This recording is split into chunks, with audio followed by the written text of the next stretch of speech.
राम राम हरे हरे, हरे कृष्ण कृष्ण कृष्ण हरे हरे.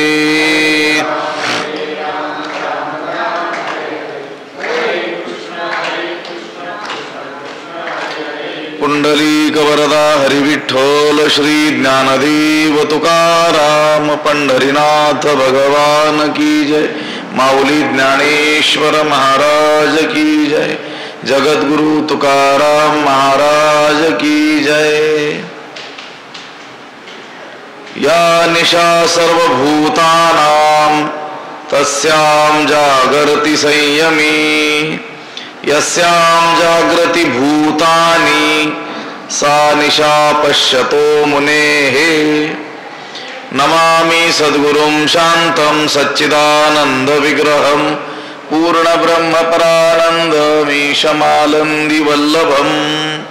नमो सद्गुरु तुकया ज्ञान दीपा, नमो सद्गुरु सच्चिदानंद रूपा, नमो सद्गुरु भक्त कल्याण मूर्ती, नमो सद्गुरु भास्करा पूर्ण कीर्ती. अखंड मंडलाकारं व्याप्तं येन चराचरं तत्पदं दर्शितं येन तस्मै श्री गुरवे नमः. जयांचे केले स्मरण होय सकळ विद्यांचे अधिकरण, तेची बंधू श्री चरण श्री गुरूंचे ते नमस्कारोनी आता. या निशा सर्वभूतानां तस्यां जागर्ति संयमी, यस्यां जागृती भूतानि सा निशा पश्यतो मुनेः. ग्रंथराज ज्ञानेश्वरीच्या दुसऱ्या अध्यायाचं चिंतन आपण करतो आहोत आणि या दुसऱ्या अध्यायातील 69व्या क्रमांकाचा हा श्लोक आहे. या श्लोकाचा अन्वय आणि अर्थ एकदा आपण पाहूयात. सर्वभूतानां या निशा तस्यां संयमी जागर्ति, यस्यां भूतानि जागृति सा पश्यतः मुनेः निशा. त्याचा अर्थ असा होईल, सर्वभूतानां या निशा, सर्व प्राणी मात्रांची जी रात्र आहे, म्हणजे परमात्म स्वरूपाविषयी सर्व प्राणी मात्रांची, सर्व प्राण्यांची जी अविद्यारूपी रात्र आहे,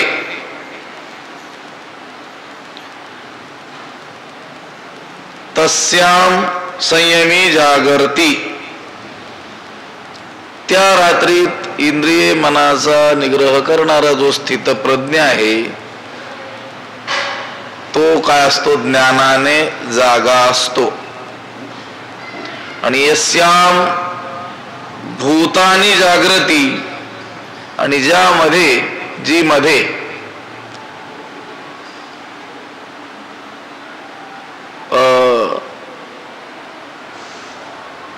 भूतमात्र जागे असतात, प्राणी मात्र जागे असतात, त्या अविद्यारूप प्रपंचात ब्रह्मदर्शी जो मुनी आहे त्याच्यासाठी ती काय असते, रात्र असते. हे पहा, सर्व प्राणी मात्र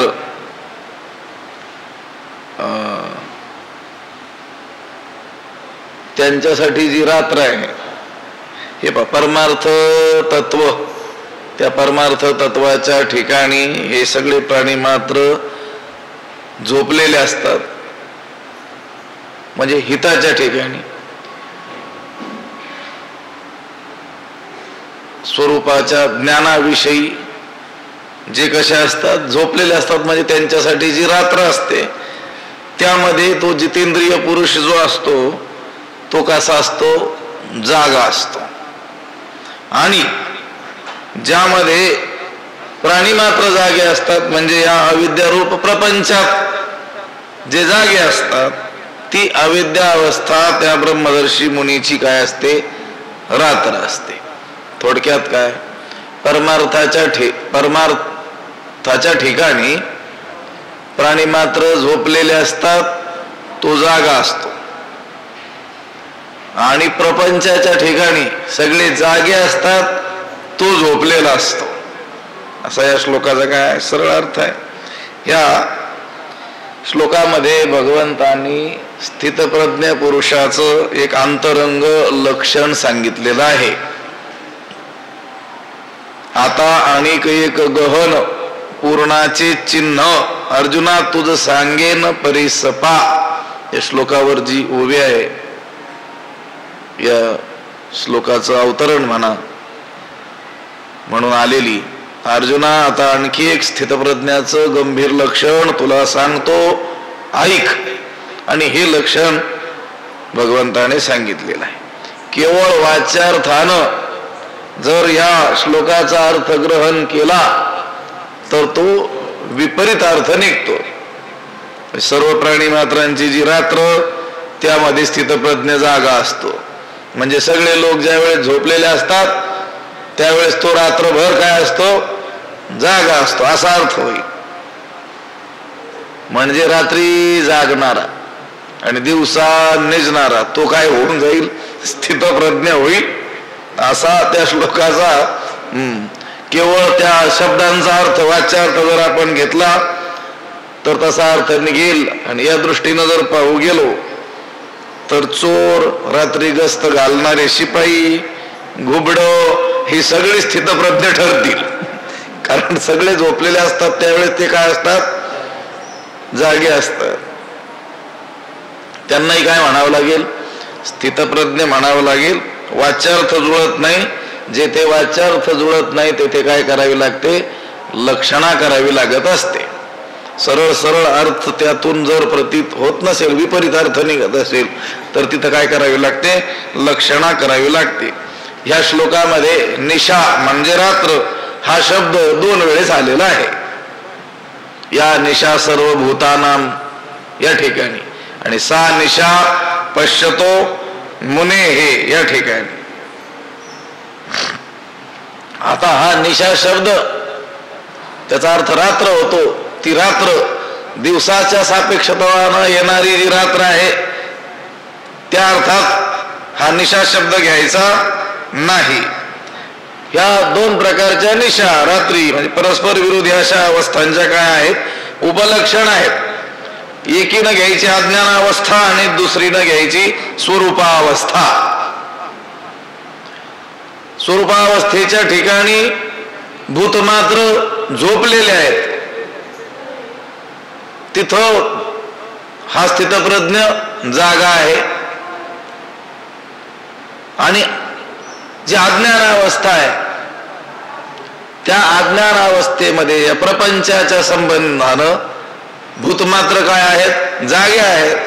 तिथं हा काय झालेला आहे, झोपलेला आहे, असा त्याचा काय अर्थ आहे.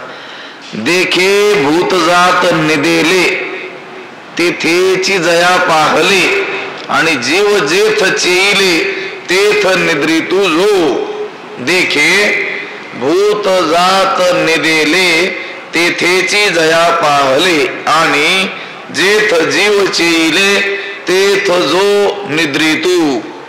देखे हे पहा, भूत जात निदेले प्राणी मात्र निजलेले असतात, तेथेची जया पाहले त्या बाबतीत ज्याला काय असतं, उजाडलेलं असतं. सर्व प्राणी मात्र आत्मस्वरूपाविषयी अज्ञानानं झोपलेले असतात, त्याविषयीच ज्याला ज्ञानानं उजाडलेलं असतं. आणि जेथ जीव चेईले तेथ जो निद्रितू, आणि जेथे प्राणी जागृत असतात तेथे जो निजलेला असतो.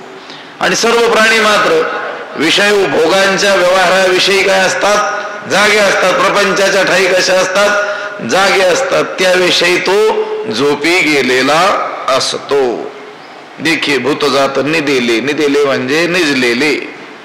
हे बा, सामान्यतः प्रापंचिक जण ज्या ठिकाणी झोपी गेलेले असतात म्हणजे परमात्मा स्वरूपाच्या ठिकाणी ते काय झालेले असतात, झोपलेले असतात. हे बा, झोपणं म्हणजे निद्रा म्हणजे आज्ञा. आता काही गोष्ट घडली तर एखादा माणूस सांगतो मला ठाऊक नाही, मी त्यावेळेस काय होतो, झोपलेलो होतो, त्या गोष्टीबद्दल मला काही ज्ञान नाही, मला काही जाणीव नाही, माहिती नाही. झोप काय करत असते? विसर पाडते की नाही? पण झोप या ठिकाणी कोणत्या अज्ञान या अर्थी घ्यायची. स्वस्वरूपाविषयी जीव झोपलेले आहेत, म्हणजे स्वरूपाचं ज्ञान आहे का त्यांना? नाही. त्या ठिकाणी हा काय आहे? जागा आहे. म्हणजे त्याला काय आहे? आपल्या स्वरूपाचं ज्ञान आहे. या ठिकाणी ही झोप ही व्यावहारिक झोप नाही आहे. आपल्याला ही तमोगुणाची वृद्धी झाली असता इंद्रिय मन बुद्धी काय होतात? अज्ञानामध्ये लीन होतात आणि मग माणसाला सगळ्या गोष्टीचा विसर पडतो. ती काय आहे? नित्याची झोप. ती झोप या ठिकाणी काय अभिप्रेत नाही आहे. या ठिकाणी निजणे म्हणजे विस्मृती होणे, विसर, अनाठव, त्याचं स्मरण न राहणं. हे बा आत्मज्ञानी महात्मा सोडून बाकी सर्व जीव जे आहेत त्यांना अज्ञान रूपी निद्रा लागलेली आहे. आणि त्या अज्ञान रूपी निद्रेमध्ये आत्मस्वरूपाचा परमात्मा स्वरूपाचा काय झालेला आहे? त्यांना विसर पडलेला आहे. याचाच अर्थ सर्व जीव परमात्मा स्वरूपाच्या ठिकाणी आत्मस्वरूपाच्या ठिकाणी काय झालेले आहेत? निजलेले आहेत. संत जे जागे व्हा म्हणतात ना, ते काय ह्या झोपेतून जागे करतात का आपल्याला? ह्या झोपेतून तर घड्याळही जाग करतं. किंवा थोडा अधिक झोपलं तर घरचे देखील काय करतील? जागे करतील. संत कशाला पाहिजेत? आता उठा जागे वारे. आता कोणत्या झोपेतून? या अज्ञान रूपी निद्रेतून काय करत असतात? ते जाग करत असतात. स्वरूपाच्या ठिकाणी आपण निजलेलो असतो. सगळे जीव परमात्मा स्वरूपाच्या ठिकाणी निजलेले आहेत. याचाच अर्थ त्यांना मी आत्मस्वरूप आहे ह्या जाणीवेचा काय झालेला आहे? विसर पडलेला आहे. आपला आपण पया विसर जो धनंजया तिची रूपया. या अज्ञानाशी आपल्या स्वरूपाचं स्मरण राहिलेलं नाही. तुकोबाराय म्हणतात की नाही, जन तरी देखी गुंतले प्रपंची, स्मरण ते त्याचे त्यासी नाही. या प्रपंचात गुंतलेले, प्रपंचाच्या ठिकाणी जागे आहेत, म्हणजे इथे काय झालेले आहेत? झोपलेले आहेत. जे प्राणिया कामी भरू, देहाची वरी आदरू, म्हणून पडिला विसरू आत्मबोधाचा. किंवा जे बहुता एका अवांतरू अहंकाराचा भूत संचारू झाला म्हणून विसरू आत्मबोधाचा. आत्मबोधाचा काय झालेला आहे? विसर पडलेला आहे. इथं झोप शब्द वापरला.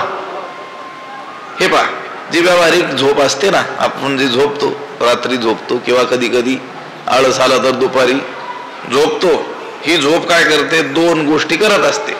मनुष्याला आपल्या जागृत स्वरूपाचा काय करते? विसर पाडते. म्हणजे मी अमुक नावाचा गृहस्थ आहे, अमक्या ठिकाणी निजलेलो आहे, या ठिकाणी आलेलो आहे, याचा काय होऊन जातो? विसर. कुठे? झोपेमध्ये. ही एक गोष्ट म्हणजे असलेल्याचा विसर. आणि त्याच्या ठिकाणी मुळातच नसलेल्या गोष्टी स्वप्न रूपाने त्याला काय करत असते? दाखवते. व्यावहारिक झोप काय करते? असलेल्याचा विसर पाडते आणि नसलेलं दाखवते. स्वप्न पडतं की नाही झोपेमध्ये? झोपेत दोन कामं होतात. आपल्याला काय होतो? विसर होतो. मी अमुक नावाचा मनुष्य आहे, या ठिकाणी झोपलेलो आहे, या कामाकरिता आलो होतो. गाढ झोपेत असताना तो काय होतो? विसरून जातो. म्हणजे असलेल्याचा विसर आणि स्वप्न रूपानं नसलेल्याचं दर्शन, या दोन गोष्टी करते कोण? झोप. आपली ही व्यावहारिक.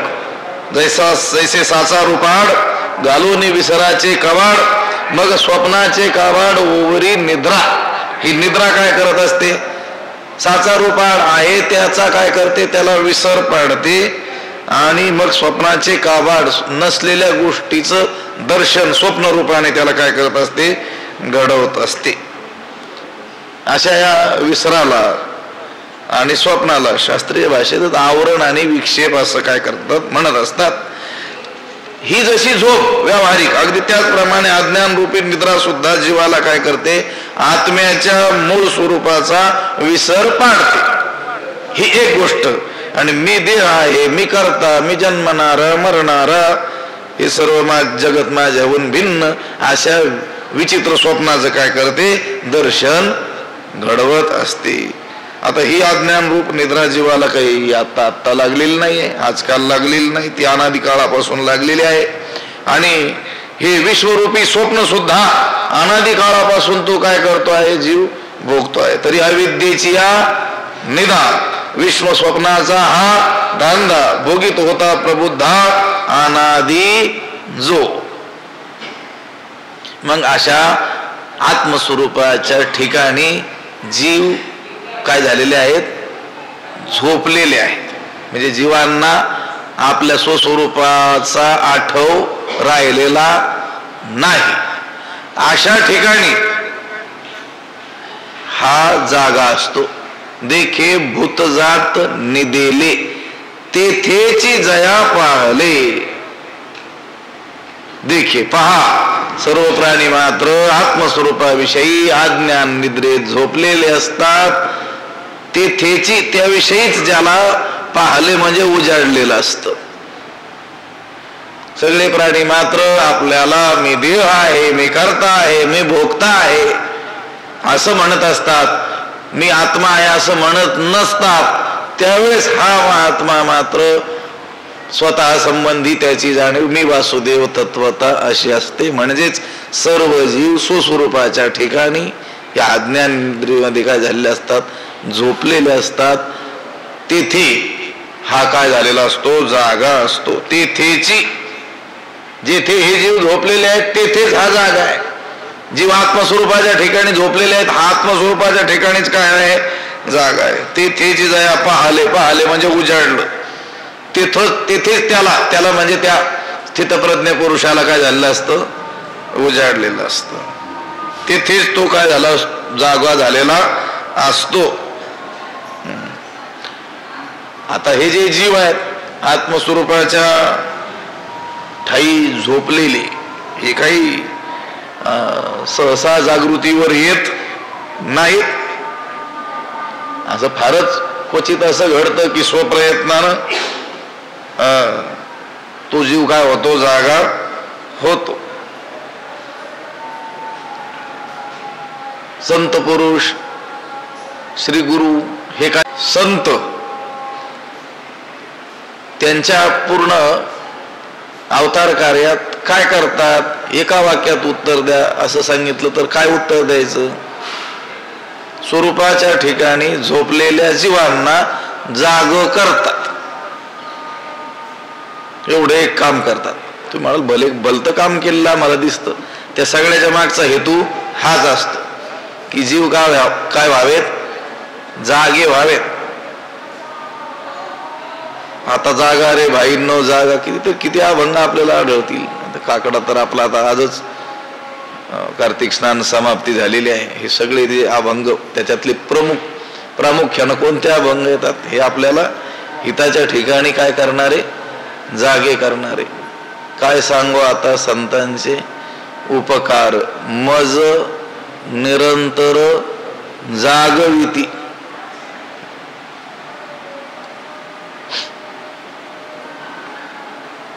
एखादा मनुष्य या लौकिक निद्रेमध्ये आहे, झोपलेला आहे, आणि काहीतरी भयंकर आपत्ती, काहीतरी भयंकर संकट येईल म्हणून एखाद्या सज्जन पुरुषानं त्याला काय केलं, जागा केलं, सावध केलं. तो जागा झाला आणि त्या संकटातून काय झाला, वाचला. तर तो त्याचे उपकार मानतो की नाही. तुम्ही जागा केलं नसतं तर ते माझ्या अंगावर कोसळलं असतं. मी झोपलो होतो, मला काही कळत नव्हतं, मला तुम्ही काय केलं, वाचवलं. त्याचे उपकार मानतो की नाही. अगदी त्याच पद्धतीनं ह्या अज्ञान निद्रेत अनादी काळापासून झोपलेला हा जो जीव आहे आणि त्या अज्ञानामुळं त्याला अनंत जन्म घ्यावे लागलेले आहेत, पुढेही घ्यावे लागणार. अशा अवस्थेत संतांनी त्याला काय केलं, स्वरूपाच्या ठिकाणी जागृती आणून दिली. आणि मग तो कृतज्ञतेने म्हणतोय, काय सांगू आता संतांचे उपकार, मज निरंतर जागविती. यांनी मला काय केलं, स्वरूपाच्या ठिकाणी जाग केलं. त्यांनी जाग आणून दिली नसती तर मला देहच समजलं असतं. मी करता भोगता जन्मणारा मरणारा जीव हेच मला समजलं असतं, आणि ह्या अज्ञानामुळं मला पुढेही अनंत काळपर्यंत जन्ममरणाच्या चक्रामध्ये फिरावं लागलं असतं. पण यांनी माझी काय केली? सुटका केली, जाग केलं. कोणत्या निद्रेतून? त्या अज्ञान निद्रेतून. अशा अज्ञान निद्रेमध्ये जीव ज्या ठिकाणी झोपलेले असतात तेथेची जया पाहले, त्याविषयी ज्याला काय झाले असतं? ज्ञानाने उजाडलेलं असतं. आणि जीव जेथ चेईले तेथ निद्री तुझो. आणि ज्या ठिकाणी जीव काय झाले? चेईले म्हणजे जागे आहेत. कशात जागे आहेत? विषय भोगांच्या व्यवहाराविषयी काय आहेत? जागे आहेत. तेथ जो निद्रितू, त्याविषयी तो काय झालेला आहे? झोपी गेलेला आहे. झोपी गेलेला आहे म्हणजे त्याला त्यातलं काही कळत नाही. माणसं सावध आहेत कुठं? संसारात. आणि बेसावध आहेत कुठे? परमार्थात. तो महात्मा सावध आहे कुठे? परमार्थामध्ये. आणि इथं मात्र तो काय झालेला आहे? झोपलेला आहे. जसा झोपी गेलेला माणूस, निद्रिताचे शेजेशी सापतैशी उर्वशी. झोपलेला माणूस, त्याच्या उशाला उर्वशी येऊन बसली की मोठा विषारी भयंकर सर्प येऊन बसला, त्याला त्याचं काही जाणीवच नसते. अगदी त्याच पद्धतीनं संसारात काय होतं आणि काय नाही याची जाणीवच त्यांना नाही आहे. तिथं मात्र आपण काय आहोत? सावध आहोत, जागे आहोत. जिथे जाग असायला पाहिजे तिथे आपण जागे नाहीत. नको त्या ठिकाणी आपण काय आहोत? जागे आहोत. देखे भूत जात निरेले तेथेची जया पाहले. आणि जीव जेथ चेईले तेथ निद्रितू जो. असा जो कोणी आहे तोची तो निरुपाधी. अर्जुना तो स्थिर बुद्धी, तोची जाणे निरवधी मुनीश्वर. अर्जुना तोची तो निरुपाधी, तो स्थिर बुद्धी, तोची निरवधी मुनीश्वर जाणे. अर्जुना तोची तो निरुपाधी, तोच खरा काय आहे? उपाधी रहित आहे. अशी लक्षणं ज्याच्या ठिकाणी आहेत, अशी म्हणजे या वरच्या ओवीमध्ये सांगितलेली. प्राणी मात्र ज्या ठिकाणी झोपलेले आहेत तिथे जो जागा आहे, आणि प्राणी मात्र ज्या ठिकाणी जागे आहेत तिथे जो झोपलेला आहे. अशी लक्षणं ज्याच्या ठाई आहेत तोच खरा काय आहे? निरुपाधी, उपाधी रहित आहे. तो स्थिर बुद्धी, तो कसा आहे? स्थितप्रज्ञ आहे. आणि तोची निरवधी मुनीश्वर, तोच परिपूर्ण मुनिश्रेष्ठ आहे. तोच व्यापक, तोच कसा आहे? मुनीश्वर आहे असं जाण. तोची तो निरुपाधी, स्थिर बुद्धी, निरवधी मुनीश्वर. चार गोष्टी सांगितल्या. तो कसा आहे? उपाधी रहित आहे. तो स्थिर बुद्धी, स्थितप्रज्ञ आहे. निरवधी, अवधिरहित, व्यापक आहे. आणि मुनीश्वर. अशा चार गोष्टी सांगितल्या. तोची तो निरुपाधी. निरुपाधी म्हणजे उपाधी रहित. उपाधी म्हणजे देहादी प्रपंच किंबहुना जगत. हे जगदंत पाती सर्व जे पदार्थ आहेत त्या सर्व पदार्थांचा अंतर्भाव कशामध्ये होतो? उपाधीमध्येच होतो. ज्ञानी पुरुष या देहादींना आपलं स्वरूपच मानत नाही. आपला आत्मभाव त्याचा काय आहे? वेगळा आहे. आणि विचारानं तो आत्मस्वरूपाशी काय झालेला आहे? समरस झालेला आहे. हे बा, त्याच्या ठाई नित्य अनित्य विवेक आहे की नाही? नित्य काय, अनित्य काय? हे देहादी सर्व पदार्थ हे कसे आहेत? अनित्य आहेत. आणि जे आपलं स्वरूप आहे ते कसं आहे? नित्य आहे. असा त्याचा काय आहे? निश्चय आहे. हा विवेक त्याच्या ठाई आहे. या उपाध्यांना तो आपलं स्वरूप मानतच नाही. तुकोबाराय म्हणतात की नाही देवाला, उपाधी वेगळे तुम्ही निर्विकार, काहीच संसार तुम्हा नाही.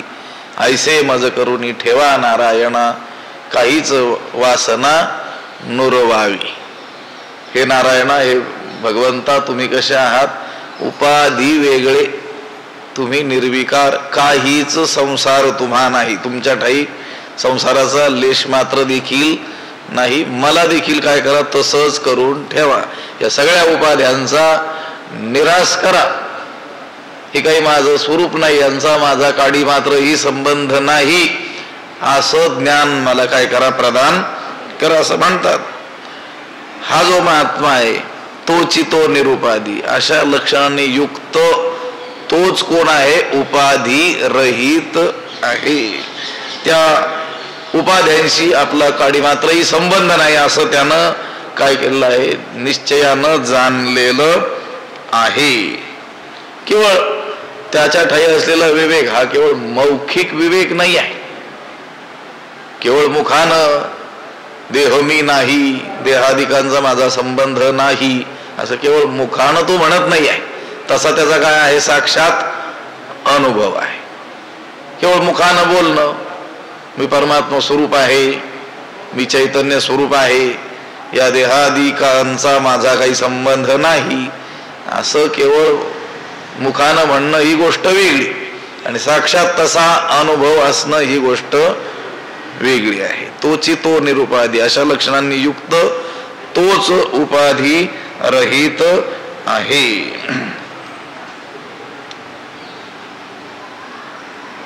तो निरवधी, तो कसा आहे, निरवधी, अमर्याद, निस्सीम, सीमारहित, अखंड, परिपूर्ण तोच आहे. हा आत्मज्ञानी पुरुष हाच खरा परिपूर्ण आहे, म्हणजे पूर्ण अवस्थेला काय झालेला आहे, पोहोचलेला आहे. परमात्मा हा परिपूर्ण आहे, आणि त्या परमात्म्याशी विचारानं जो तद्रूप झालेला आहे, परमात्मा स्वरूपाशी आपलं ऐक्य ज्यानं विचारानं जाणलेलं आहे,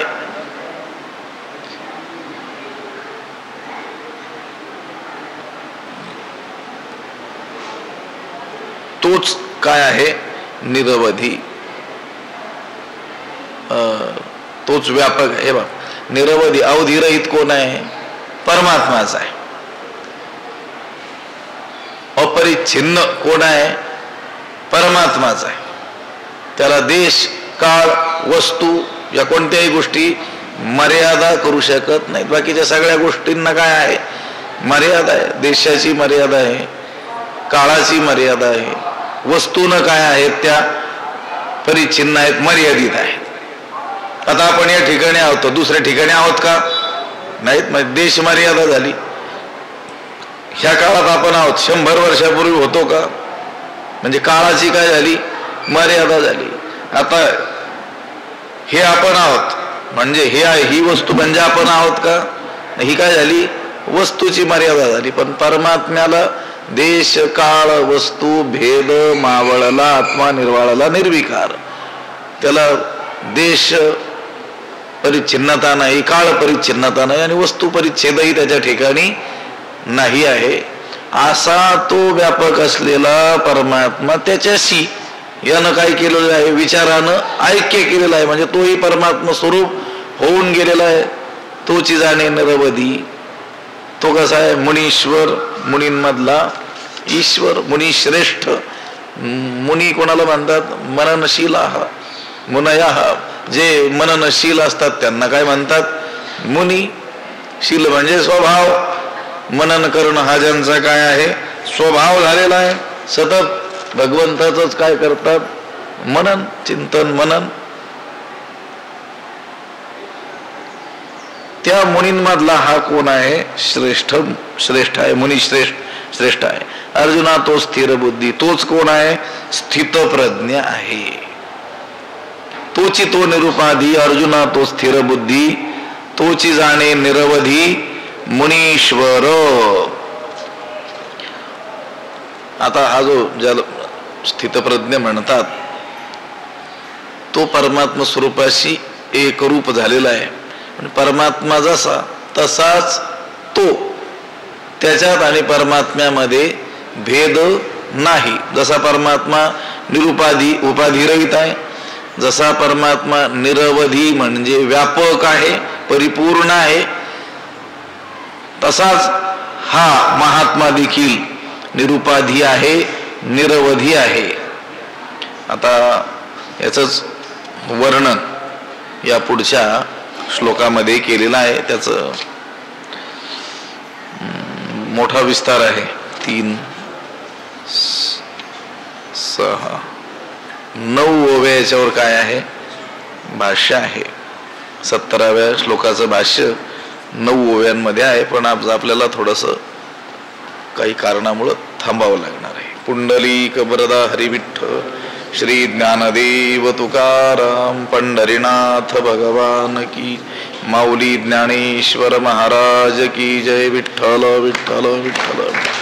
पुंडलिक वरदा हरिविठ्ठल श्री ज्ञानदेव तुकाराम पंढरीनाथ भगवान, माऊली ज्ञानेश्वर महाराज की जय. आता विश्वात्मके देवी येणे वाग्यज्ञे तोषावे, तोषोनी मज द्यावे पसाय दान हे. जे खळांची व्यंकटी सांडो तया सत्कर्मी रती वाढो, भोवता परस्परे पडो मैत्र जीवांचे. दुरितांचे तिमिर जावो विश्व स्वधर्म सूर्ये पाहो, जो जे वांछील तो तेला हो. प्राणी जात वर्षत सकळ मंगळी, भूमंडळी भेटतू.